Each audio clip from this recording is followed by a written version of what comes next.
ಯುಗದ ಕವಿ, ಜಗದ ಕವಿ, ರಾಷ್ಟ್ರಕವಿ ಕುವೆಂಪುರವರು ಸಾಹಿತ್ಯ ಲೋಕದಲ್ಲಿ ಕತೆ ಕವನ ಕಾದಂಬರಿಗಳ ಮಳೆ ಸುರಿಸಿದವರು. ಆ ವಿಶ್ವ ಮಾನವನನ್ನ ಜಗತ್ತಿಗೆ ಕೊಟ್ಟಿದ್ದು ಕುಪ್ಪಳ್ಳಿ ಎಂಬ ಊರು.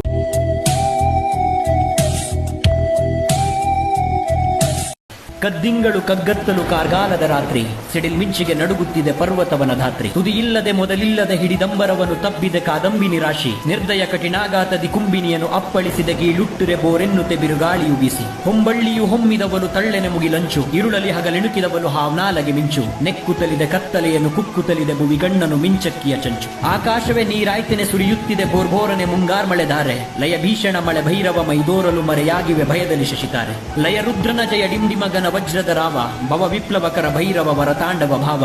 ದಿಕ್ಕಿಗೆ ಅದು ಹೊಕ್ಕಿದೆ ಕಾರ್ಮುಗಿಲಿನ ಕೇಶ, ಸಿಡಿಲ್ ಮಿಂಚಲು ಹೊಮ್ಮುತ್ತಿದೆ ಮಳೆ ಭೈರವ ರೋಷ.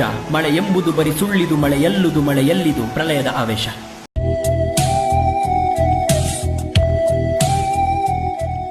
Jnanamrita Public School, Lingaskur, a great place for education.